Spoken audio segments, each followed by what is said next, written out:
सिंध के अज़ीम साबरीन बुज़ुर्ग ऐं अवाइली शाइर ऐं शाइरनि जे सरताज हज़रत शाह अब्दुल लतीफ़ भिटाई रहमतुल्लाह अलैह जिन जे तड़ ॾाॾे हज़रत शाह अब्दुल करीम बुरड़ी वारे जी दरगाह मुख़्तलिफ़ मसलनि जे वर चढ़ियल आहे। दरगाह बुरड़ी शाह करीम जी छित मां चौका किरण मामूल बणियल आहिनि। दरगाह जी भितनि में लॻल काशिया चौका हंधा हंधा किरण लॻा आहिनि, जंहिंजे नतीजे में कई भेरा ज़ाइरीन ज़ख़्मी पिणु थी चुका आहिनि।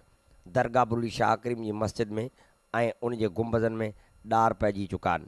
दरगाह बुरड़ी शाह करीम जे इन्हनि मसइलनि खां सवाइ हिते रहण जो बंदोबस्तु बि नाले मात्र आहे, जॾहिं त अक़ीदतमंदनि जी हाजत लाइ हिते सिर्फ़ु 2 गुसलखाना आहिनि ऐं पीअण जे पाणी जो मसइलो बि तमामु अहम बणियल आहे। सभ खां पहिरीं मसइलो इहो आहे जेका मथां पाणी वसे पियो, टुटियूं पयूं आहिनि। तव्हां बि ॾिठो हूंदो या ॾिसी बि विया आहिनि, बरसाति पए थी टोटल ई जेको आहे सो वहे थो। उन हिसाब सां असीं त वेही बि कोन था सघूं, या त दरगाह जे अंदरि वियूं ऐं ॿी का ॻाल्हि ई कोन्हे चइजे हा बाबा हींअर ठहंदा। ऐं ॿियो मसइलो जेको पाणीअ जो आहे, हीउ फ्रिज जेको तव्हां ॾिसो था इहो ख़राबु थी वियो, तक़रीबन 15 महीना पियो, वरी बि असां हितां फोड़ी करे इहो असां ठारायो, गवर्नमेंट हिन में को कोन ॾिनो आहे असांखे। ऐं पाणी जेकॾहिं मोटरूं ख़राबु थी वियूं आहिनि, सड़ी वञनि, बल्ब सड़ी वञनि, इहो सभई ख़र्च असीं करियूं था। गवर्नमेंट आनू बि हिकिड़ो कोन थी ॾे ऐं इहो असां ओसी ताईं जेके अरबाब इख़्तियार आहिनि उन ताईं चयो बि आहे, पर रुॻो हा मां हा मिलाए हलिया वञनि था। में काफ़ी कुझु मसइला आहिनि, जीअं मिसाल जेके ज़ाइरीन अचनि था परे परे खां, सॼी सिंध खां परे परे खां माण्हू अचनि था, उन रहण जो को बंदोबस्तु कोन्हे। ऐं हिते जेको सो पाणी जो बि जेको सो जोॻो बंदोबस्तु न आहे। माण्हू अचनि था, नमाज़ी आहिनि, माण्हू जेको विज़ू कनि था, ऐं उनखां पोइ जेको हिन दरगाह जी जेका मरमत आहे सा बि उन जी ज़रूरत आहे। ऐं हिते जॾहिं बरसाति पए थी त हीउ मथां जेको पाणी आहे सो टिम पए थो, उन बरसाति दौरान जेके माण्हू हिते ज़ाइरीन अचनि था उहे किथां वञनि। में जेको कमु थो भिरछा ते भई जुलाई में असां हले पियो, वरी असां जुलाई में हाणे कमु हिते शुरू कराईंदासीं। जुलाई में जेको पोइ थियो कमु थींदो, असां गवर्नमेंट पंहिंजी मदद पाण कंदी आहे, हर शइ असां बि पाण कयूं था। जेको मथां पैसा मंज़ूर थींदा त असां कमु शुरू कराईंदासीं न। त ईअं त न आहे असां औकाफ़ वारा हर मुलाज़िम अचे थो, मूंखे 7-8 महीना छा हाणे हिते मां हाणे हिते पाण में हाणे चयो आहे हिन हुकूमत में, पोइ जेको असांखे कमु थियो, जेको बि टेंडर मिसाल मंज़ूर थींदो आहे, बाथरूम जो हर शइ बि जेको बि थियो असां उहो करण खां तयारु आहियूं, पर मथां पैसो गवर्नमेंट मंज़ूर करे त कराईंदासीं सर। दरगाह हज़रत शाह अब्दुल करीम बुरड़ी वारे जे भरिसां नाले वारे अज़ीम बुज़ुर्ग ऐं शाइर सैयद अब्दुल वासे शाह ऐं पीर हैदर शाह जा मज़ार पिणु रहम जोगी हालत में आहिनि।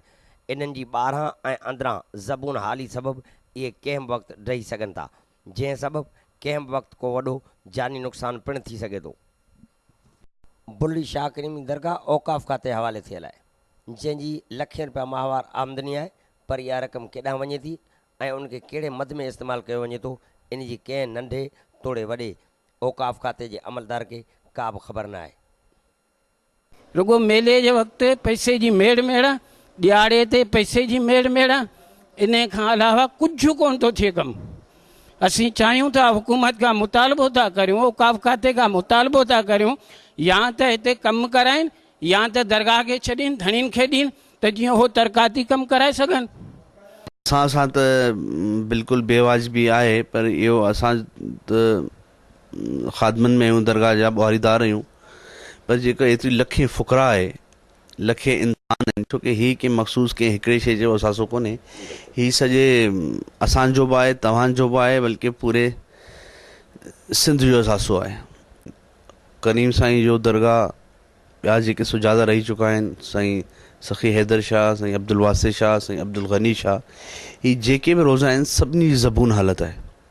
ऐं कंहिं क़िस्म जो मुसलसल तमीब असां सां गॾु 4-5 सालनि खां हिन सिलसिले में हलियो पिया। हर साल अपील कंदा आहियूं, हर साल रिक्वेस्ट कंदा आहियूं, मेड़े जे टाइम में, मेड़े खां अलावा बि, पर कंहिं क़िस्म जी का तवजो कोन्हे, को बि टोटली निगलेक्टेड दरगाह आहे। ज़रूरत इन ॻाल्हि जी आहे त सिंध जे हिन अज़ीम दरगाह ऐं शाइरनि जे सरचात हज़रत शाह अब्दुल लतीफ़ भिटाई रहमतुल्लाह अलैह जिन जे तड़ ॾाॾे जी हिन दरगाह जे रहियल कम खे मुकमल करायो वञे।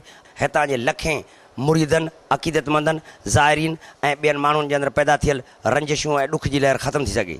कैमरामैन ख़ादिम हुसैन कोरेज सां गॾु अब्दुल रशीद सुमरो, सिंध TV न्यूज़, दरगाह बुरड़ी शाह करीम।